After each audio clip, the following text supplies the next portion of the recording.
This is Clayton Skinner. Hi, I'm Clayton Skinner. My name is Clayton Skinner. My name is Clayton Skinner. Welcome back to Beyond the Beat. Welcome back to Beyond the Beat. Welcome to Beyond the Beat. Hello, my name is Clayton Skinner and welcome to Beyond the Beat. In this episode, I'm going to teach you how to add 16th note bass drum to your 8th note grooves. So this is rather similar in concept to the idea of adding 16th notes on your snare drum, only you're going to be doing it with your bass. So the whole idea behind this is that it's actually a single stroke roll. Obviously though, it's going to be between your right hand, played on the hi-hat or the ride, and your right foot, or your bass drum foot. So it'll be like hi-hat, bass, back and forth. The first exercise explains that to you or shows that to you. Just keep going back and forth. Boom, boom, boom, boom, boom, boom. Back and forth until you get the hang of it. Try and use the metronome like I am doing. Try to keep it as smooth as you can.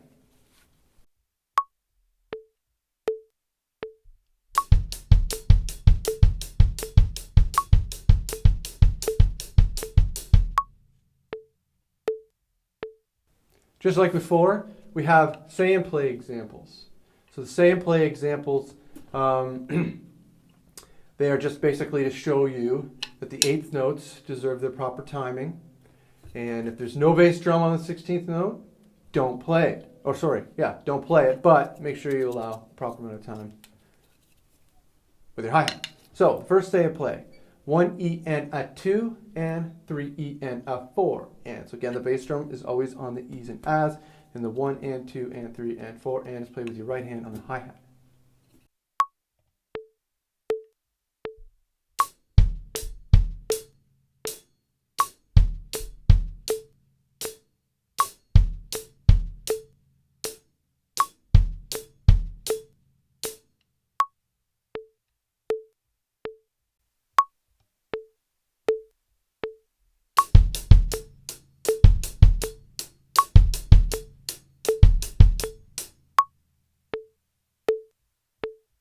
Okay, so I gave you two examples there. I gave you a slow example and I gave you a fast example.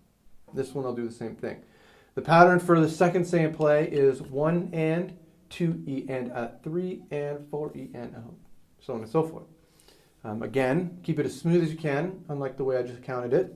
Use a metronome, and again, 1 and 2 and E A.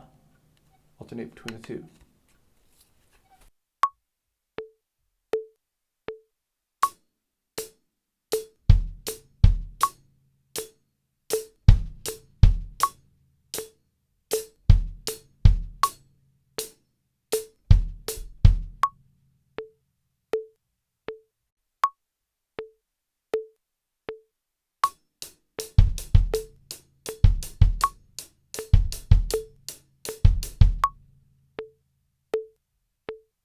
So exercise 1, the 16th notes examples will be on the A of 1 and the A of 3. So the 16th note with the bass drum will take place just before the snare.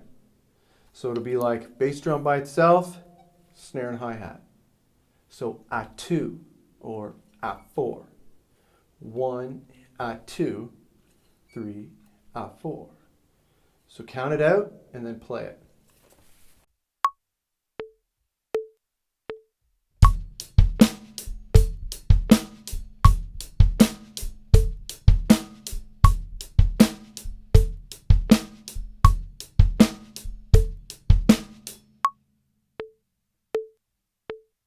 The bass drum hits in exercise 2, the 16th notes take place directly after the snare. So if you play that, just that, you'll have 2 E, 2 E, and then the next one will be 4 E. So again, the bass drum happens after the snare. 1, 2 E, 3, 4 E.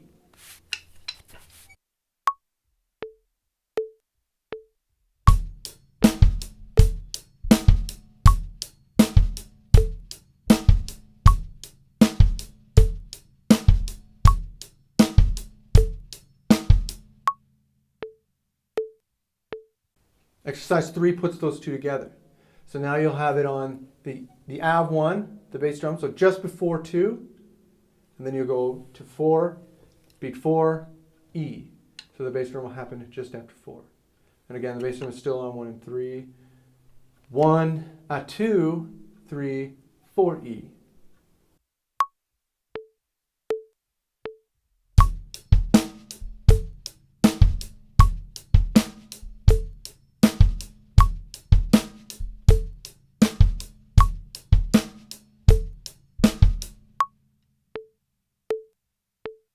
So now 4 will introduce a different type of combination. The bass drum will occur before and after the snare within the 16th note. So it'll be on the A of 3 and the E of 4. So if you want to practice that coordination, you practice it bass drum on its own, snare and hi-hat, bass drum. So ba, ta, ba, A, 4, E, A, 4, E. Practice that. Make sure that you get it right. A, 4, E. Bass, snare, bass. 1 and 2 and 3 and A, 4, E. 1 and 2 and 3 and A, 4, E.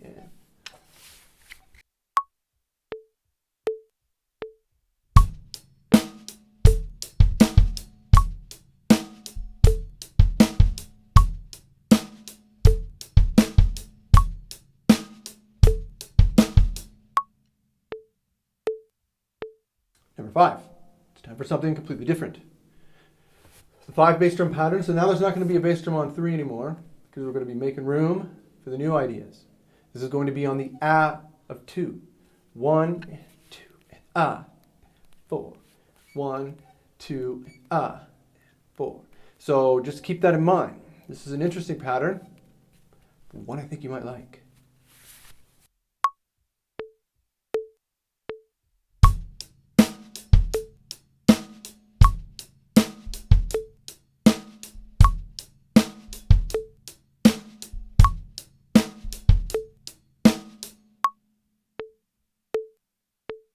Beat 6, another off-the-wall pattern on the E of 3. So there isn't one on 3, the E of 3. 1 and 2 and 3, E, 4. 1 and 2 and 3, E, 4.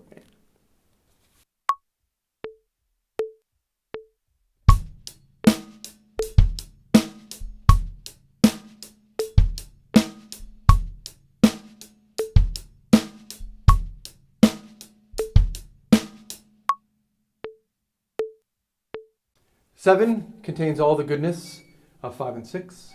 You're going to be playing the bass drum, the 16th note bass drum on the A of 2 and the E of 3. So it's 1 and 2, A, 3, E, 4, boom, ba, boom, boom, ba. It's a good one.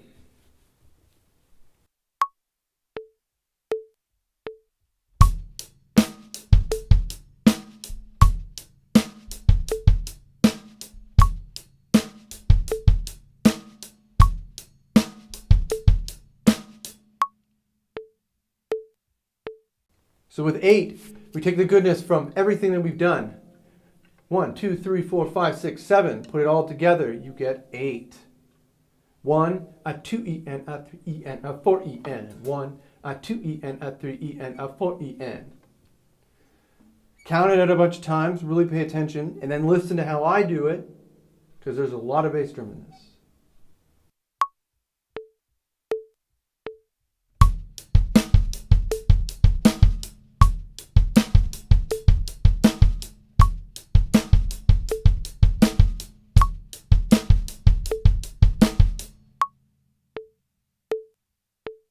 So one of the most important factors in doing this is counting. Take the time to really focus on your counting, because the counting can actually allow you to hear the beat in your head, even though you're not actually hearing the beat in your head. Again, you'll notice that in beats 2 and 4, there's always a snare drum. For the most part, there's always one. Oh, there is always one on number 1, but for the most part, there's always one on number 3. So everything can be counted out. Everything can be imagined. It's different ways of playing these beats even without playing them. And again, like I mentioned in previous videos, if you have a problem with specific coordination of a specific exercise, isolate that problem, work on the coordination, and then apply it as an entire beat. All right, so that's all for this episode. I hope you enjoyed it. If you need to get a hold of me, get a hold of me on YouTube. You can get a hold of me on my website, claytonskinner.com. You can get a hold of me on Facebook, facebook.com/claytonskinner.com, or twitter.com/Clayton Skinner. Lots of different ways. Hope you enjoyed the video. Hope to hear from you later.